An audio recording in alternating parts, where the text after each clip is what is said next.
Bueno, jóvenes, ¿qué tal? Buenos días con todos. Espero que se encuentren muy bien. Y vamos a comenzar pues el día de hoy con nuestro curso de Historia del Perú. Como siempre, como ustedes ya saben, ¿verdad? Como yo siempre les insisto, ¿verdad? Que póngale mucho énfasis en la participación en clase, en la asistencia a las clases de Zoom y en las actividades, ¿verdad? Les voy a pedir también, como siempre, como les digo, que las tareas que les envíen pues a la plataforma directamente, ¿de acuerdo? Como ya ha pasado pues mucho tiempo, eh, espero que ustedes ya dominen lo que es la plataforma, pues todo está ahí, las publicaciones, las clases anteriores, los enlaces para las clases de Zoom y también para las tareas, ¿no? Cualquier otra pregunta me la hacen llegar por en privado o en el Messenger, ¿verdad? O también, claro, por el Messenger, ¿verdad? O por el grupo de Facebook, ¿verdad? Del, del salón. Entonces, el día de hoy vamos a comenzar, jóvenes, con nuestro tema de historia del Perú. Vamos a continuar lo que dejamos, pues, las clases, hace dos clases, que nos quedamos en una cultura, en un tema muy importante para la historia del Perú, para entenderlo, ¿verdad? Que era la cultura chavín. El día de hoy vamos a ver qué pasó después de Chavín, qué pasó después de la influencia que tuvo Chavín, ¿verdad? Antes de comenzar, les voy a plantear una pregunta, un ejercicio para que ustedes lo, lo, lo reflexionen. No me tienen que responder, es para que lo reflexionen, ¿de acuerdo? Ustedes saben que al finalizar la clase les doy un minuto para que ustedes participen, ¿no? Si hay más tiempo, pues mucho mejor. Pero al final, ¿de acuerdo? Esta pregunta es para que la reflexionen. ¿Qué pasaría o para empezar, quiero que piensen ustedes en ahora, ¿verdad? En ese momento, ¿cuál es la persona que ustedes más confían? Cualquier persona que ustedes más confían, sea sus padres, algún tío, algún hermano mayor, algún hermano menor, de repente. Imagínate que esa persona que tú confías, ¿de acuerdo? Un día te das cuenta que no te dice la verdad. Has pasado de repente toda tu vida confiando en esa persona, pero de repente, pasando un momento, te das cuenta que lo que te decía, pues, no siempre era verdad. ¿Cómo tú te vas a sentir? ¿Te vas a sentir igual como siempre? ¿O vas a sentir algún cambio, alguna decepción? De repente algunos dirán, no, yo me sentiría decepcionado o me sentiría confundido, ¿verdad? Que alguien que tú crees que siempre está ahí para ti o que tú confías en esa persona, pues algún día simplemente te mienta y tú te das cuenta que te ha mentido muchas veces. O simplemente lo que te decía estaba mal, estaba erróneo, ¿verdad? A veces ocurre esto con las personas que nosotros conocemos, ¿verdad? Lo que nos dicen, lo que nos contaron no es siempre la verdad o lo que, o lo que uno esperaba. Cuando te ocurre esto, puedes hacer dos cosas. Primero, tienes que entender bien y comprender bien qué es lo que te quería decir esa persona que tú confiabas. De repente te lo quiso decir con eh, con buenas intenciones, ¿verdad? Con muchas ganas de que te vaya bien a ti, pero de repente estaba equivocado, ¿no? Y no era su intención. O puede ser lo contrario, ¿no? Que sepa que te lo decía pues o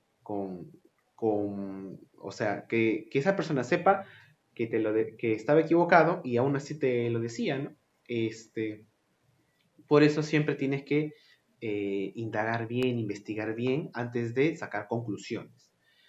Pongámonos en el segundo caso, ¿no? En un caso más remoto. Imagínate, ¿no? Eh, que la persona que tú confías o las personas que tú confías, no, en el primer caso, ¿no? Que tú confías, pierdes un poco la confianza porque de repente sin querer, ¿no? Te dijo cosas que después eran falsas, ¿verdad? Todo este ejemplo que yo te puse era para que te dieras cuenta y para que profundizaras un poco más en lo que pasó acá en la historia del Perú hace 2000 años, ¿verdad? En el periodo en el primer horizonte, ¿verdad? ¿Qué ocurrió? La gran cultura, que era esta Chavín, ¿verdad? Se sostenía en su religión, ¿de acuerdo? Hasta ahí todo perfecto. Y la religión de los Chavín era llevada a cabo, ¿verdad? Los funcionarios de esta religión Chavín eran los sacerdotes. ¿Y en qué se basaba el poder de los sacerdotes? Como te he explicado, ¿verdad? En su conocimiento, ¿verdad? Ellos al conocer todo lo que pasaba en el clima, con sus conocimientos de astronomía, podían predecir lo que iba a ocurrir y la gente les tenía fe, porque la gente confiaba en esos sacerdotes. Y los sacerdotes les decían cosas que iban a pasar y ocurrían. ¿Qué pasó? Llegó un momento en donde no todas las profecías que los Chavín decían se cumplían, porque ocurrían fenómenos que ellos no tenían previstos, como terremotos, como fenómenos del niño, ¿verdad? Extremos. Si hasta el día de hoy la climatología, ¿verdad? A veces falla en algunas precisiones, ¿verdad? Si es que va a ocurrir alguna tormenta, va a ocurrir algún ciclón, algún fenómeno del niño, ¿verdad? Falla en algunos momentos. Incluso hasta el día de hoy, pues no se puede llegar a saber específicamente cuándo y dónde va a haber un gran terremoto, ¿verdad? Hasta el día de hoy, ¿no? Que 2000 años después. En esa época, pues mucho menos. Entonces la gente empezó a desconfiar y dijo, oye, entonces todo lo que me decían estos sacerdotes no siempre es lo correcto, ¿no? Y llegó una serie de fenómenos en los cuales los sacerdotes no lo pudieron predecir. Y la gente, la población, los fieles de la creencia chavín empezaron a cuestionarse y decir, ¿por qué yo tengo que viajar desde tan lejos a ver este centro ceremonial, este templo, si no me dice la verdad? Si falla, si se equivoca. Y empezó a existir, ¿qué cosa? La desconfianza, ¿no? Y eso poco a poco empezó a quebrar, a quebrantar la gran religión que habían construido los chavín. Los fieles se cuestionaron, ¿para qué tengo que ir tan lejos? ¿Para qué tengo que creer en esta religión de los seres antropomórficos? ¿Por qué voy a creer yo que me voy a transformar en un dios? ¿O que el sacerdote me va a hacer un ritual para contarme mi futuro si ya me he dado cuenta que se ha equivocado, ¿verdad? Si no pueden predecirlo todo. Y si no pueden predecirlo todo, significa que no tienen contacto con los dioses, o los dioses les engañan, o ellos nos engañan a nosotros.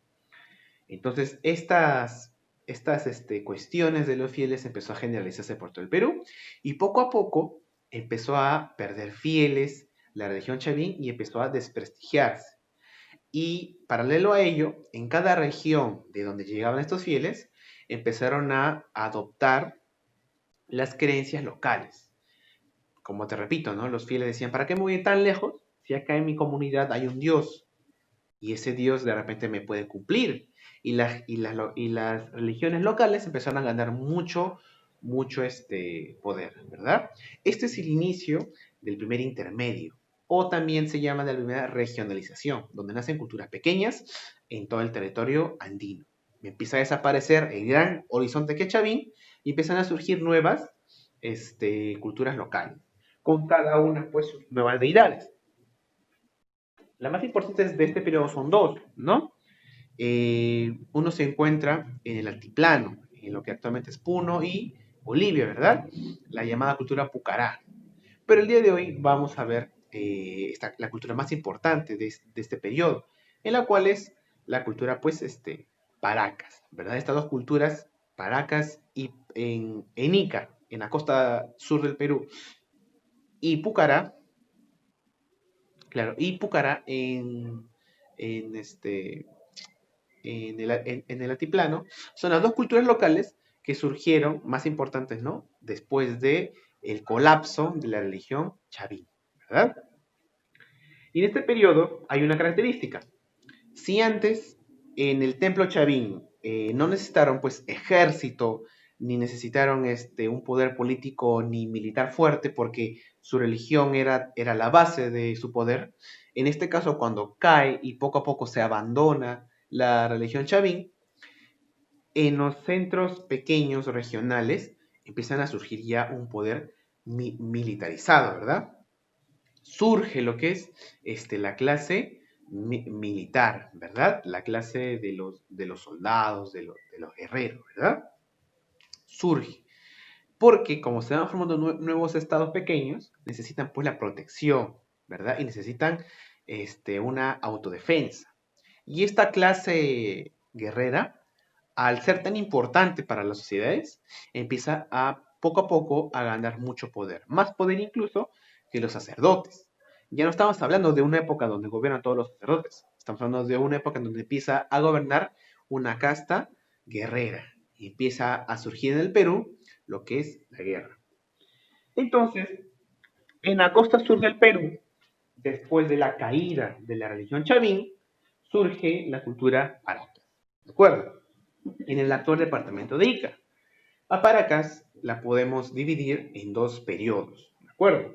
En Paracas Cavernas y Paracas Necrópolis. ¿Por qué se divide Paracas en dos periodos? Simplemente el criterio para dividir a Paracas en dos fases es por su forma de enterrar a sus momias. Paracas es una cultura que se preocupó mucho en la vida después de la muerte. Algo así como los egipcios, ¿recuerdas en Historia Universal que hablamos de que los egipcios, toda su cultura estaba en base a la vida después de la muerte? ¿De acuerdo? Los Paracas eran similares, ¿verdad? Era una cultura que se preocupaba por la vida después de la muerte, por el más allá. Así que fueron grandes momificadores, ¿de acuerdo?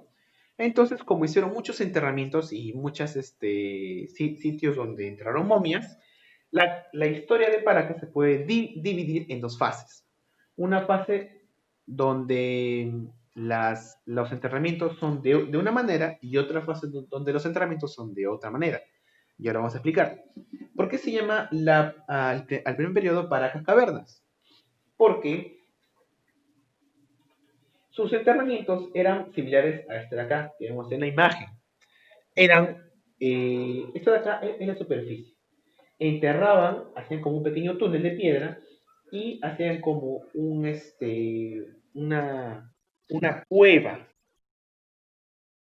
¿Cómo?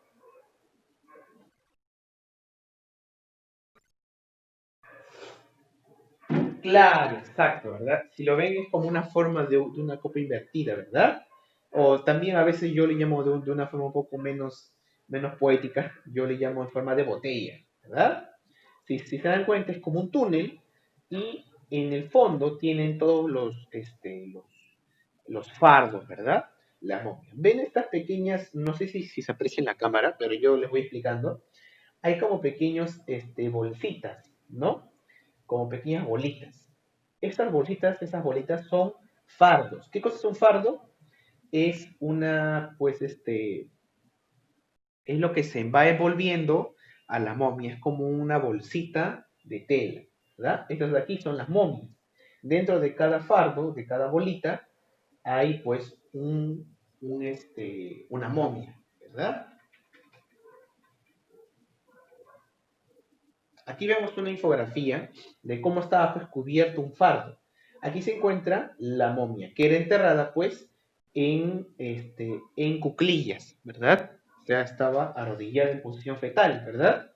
Entonces, en Paracas, a las personas que tenían una clase social privilegiada, como por ejemplo las castas de los guerreros, ¿verdad? Que eran muy importantes en esta época, o también los sacerdotes que del todo no perdieron en cada localidad su prestigio, cuando fallecían, ¿no? Se les enterraba de una manera especial, como lo vemos aquí, tratando de preservar el cuerpo. Tal vez porque los Paracas pues empezaron a elaborar hipótesis en las cuales ellos creían en que el cuerpo y el alma tal vez sean uno solo y que si se preserva el cuerpo, también se preserva el alma de esa persona para que no fallezca del todo, para que no se vaya del todo. Entonces, el cuerpo era muy bien preservado y se les enterraba junto con pertenencias muy importantes, ¿no?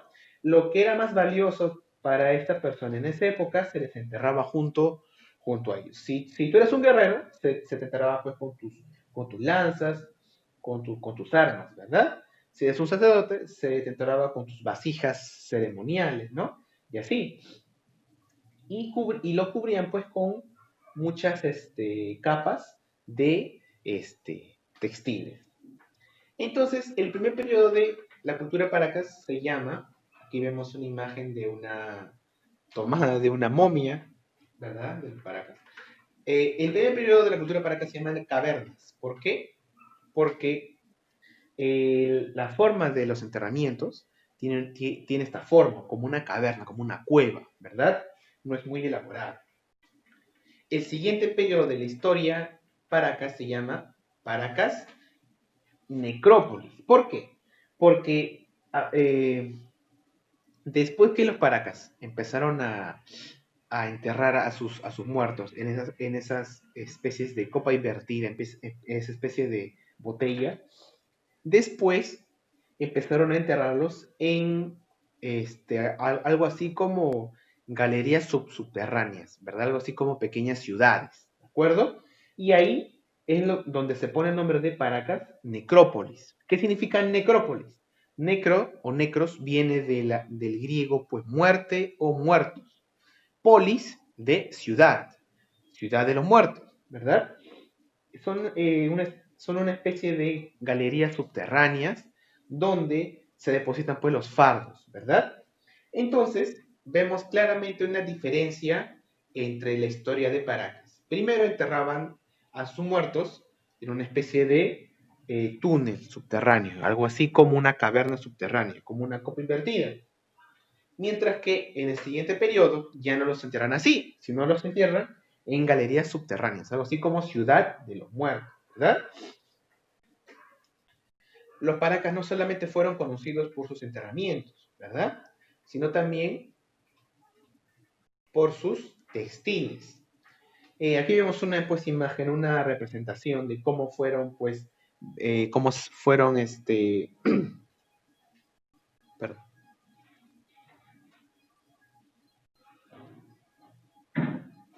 Ya, aquí vemos una representación de cómo es que pudieron lucir los sacerdotes de la época de los Paracas, ¿verdad? Era una cultura que se preocupaba mucho por lo que es la textilería.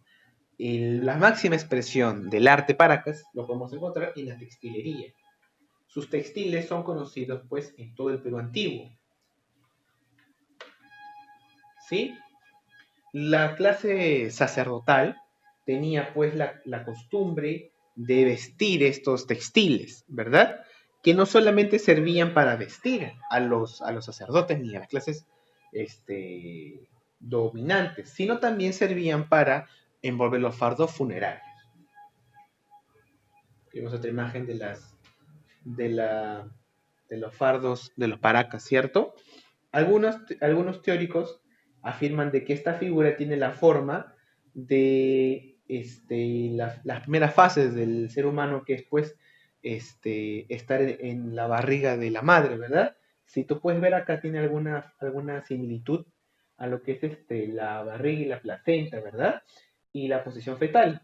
Eso tal vez quiere decir pues que los paracas empezaron a asumir de que si un ser humano viene al mundo de esta manera, debe retirarse y debe pasar a su otra vida también de esa manera, ¿verdad? Esa es otra interpretación que se le da. Aquí vemos una comparación muy interesante entre los textiles paracas, que eran pues del año 700, 800 antes de Cristo, y de los textiles de los antiguos griegos, que era una cultura contemporánea, ¿verdad? Es decir, mientras en Perú se desarrollaba la cultura paracas, en Europa se desarrollaban pues las primeras polis de la cultura griega, ¿cierto? Y vemos una comparación en la cual pues los textiles paracas eran muy desarrollados, muy coloridos, muy simbólicos y muy finos para su época, ¿verdad? Cosa que si lo comparamos con la cultura más importante del mundo en esta época, los griegos, deja mucho que desear, ¿verdad? ¿Esto de qué nos habla? De la gran avance de la textilería que tuvo la cultura paracas.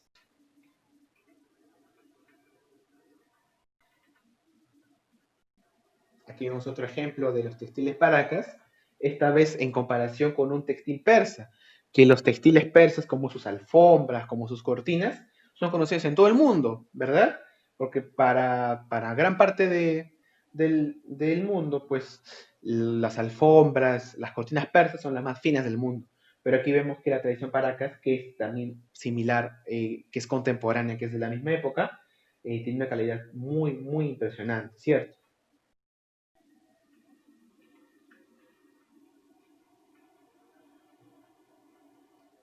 A la que le mostrar del sacerdote. Si ustedes se habrán dado cuenta, pasamos al siguiente tema de Paracas. Si ustedes se habrán dado cuenta, este personaje tiene su cabeza un poco extraña, ¿verdad? Tal vez un poco deforme. ¿Y esto a qué se debe?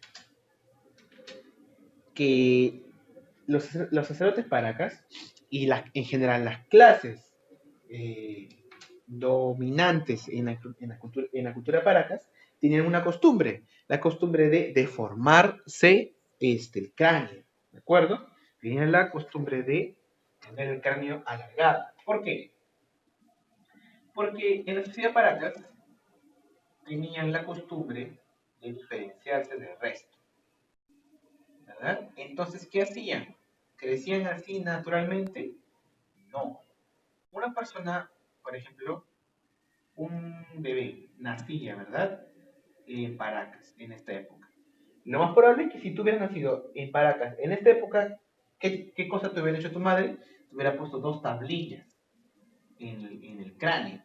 Una tablilla acá y otra tablilla acá. Y luego te envolvían pues con sogas o con alambres. Entonces, estas dos tablillas te presionaban el cráneo, así de esta manera, en la cual, como resultado, tu cráneo empezaba a crecer para arriba. Al no tener forma de crecer tu cráneo para estos lados, tu cráneo no tiene otra opción de crecer para arriba, ¿verdad? Como tú sabes, un bebé está en pleno crecimiento del cráneo, ¿verdad? Entonces, si se le aplasta el cráneo de esta manera, no le va a dar más chance al cráneo de crecer para arriba. Entonces, en su adolescencia, estos personajes ya tenían el cráneo totalmente pues alargado. No es la única cultura en el mundo, ni en el Perú, que producía ni que se hacía estos alargamientos craneanos. Pero los paracas fueron uno de las culturas que más la desarrollaron, ¿de acuerdo? ¿Y esto qué les trajo consigo? Les trajo consigo muchos problemas en el cráneo. Porque si tú vas a tener un cráneo de esta manera, vas a sufrir de muchas dolencias, porque tu cráneo está deformado de alguna manera. Tu cerebro no se va a acomodar bien, y eso te va a traer muchos dolores y muchas dolencias y muchas enfermedades. Entonces, si los paracas eran buenos en hacer los alargamientos, también tenían que ver solucionar las consecuencias. Por lo tanto, que los paracas también fueron conocidos por las trepanaciones. ¿Qué cosas son trepanaciones? Son algo así como operaciones, intervenciones quirúrgicas que hacían los sacerdotes o los chamanes para curar alguna enfermedad. Como tú tenías la cabeza de esta manera, lo más probable es que sufras de grandes dolores. Entonces tú ibas a un chamán, te daba de beber chicha o hojas de coca para que tú te durmieras y te hacía pues la intervención quirúrgica. Te cortaba un pedazo de carne en donde te dolía, este, te extirpaba si es que había algún tumor o alguna dolencia y te lo volvía a cerrar con una plaquita de metal. Si eres de una clase importante, te lo ponía de metal. Si eres una persona agricultor o cualquier otra persona común y corriente, te ponían pues un pedazo de calabaza, ¿no? Esa era la medicina de ley. Pero esto qué nos demuestra? Que los paracas fueron grandes médicos, los grandes médicos del antiguo Perú, ¿verdad? Y uno de los primeros pueblos en el mundo en hacer cirugías, ¿verdad? Intervenciones quirúrgicas. ¿Por qué se hacían este alargamiento del cráneo? Para diferenciarse del resto, para decir, mírenme, yo soy diferente a ustedes, yo tengo este tipo de, de, de cuerpo, ¿verdad? Esta diferencia importante, eso me hace demostrar a mí que yo soy una clase encima de ustedes. superior al resto de los campesinos. Bueno, jóvenes, si tienen alguna pregunta, pregúntenme ahora antes de que se corte la transmisión. Tienen un espacio de un minuto para preguntar alguna duda que ustedes tengan.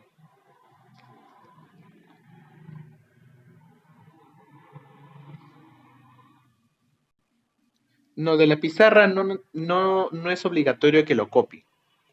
Lo que sí es obligatorio es las tareas del libro, ¿verdad? Las páginas que yo le voy a dejar. Y ya sabes, si no tienes libro, igual yo te dejo, te envío un balotario de preguntas que yo tengo, ¿verdad? Que cuenta también como tarea del libro.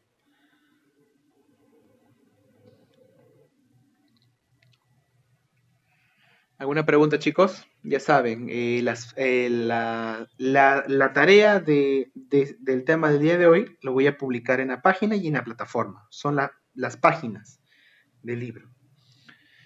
Y si no tienes libro, ya sabes que yo igual te dejo una tarea a los chicos que no tienen libro. Les dejo una tarea a los chicos que no tienen libro.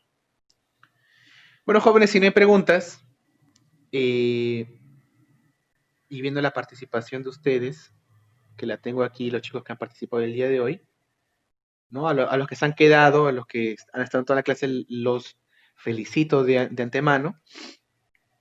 Y eso me hace ver que ustedes pues se preocupan mucho por lo que es su educación, ¿verdad? Y como siempre yo les repito, lo más importante en esta crisis son tres cosas: tu educación, la salud y tu alimentación. Bueno, entonces eso sería todo por el día de hoy, jóvenes. Espero que hayan comprendido un poquito más de esta gran cultura. Si no es así, ya saben que yo estoy disponible para ustedes. Cualquier duda que tengan sobre este tema me la pueden preguntar en cualquier momento del día. Yo voy a estar ahí para responderles y para ayudarles.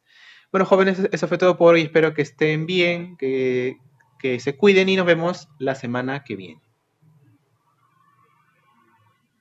No, la semana que viene no, el miércoles para Historia Universal. Para Historia del Perú, sí, la semana que viene. Hasta luego, jóvenes.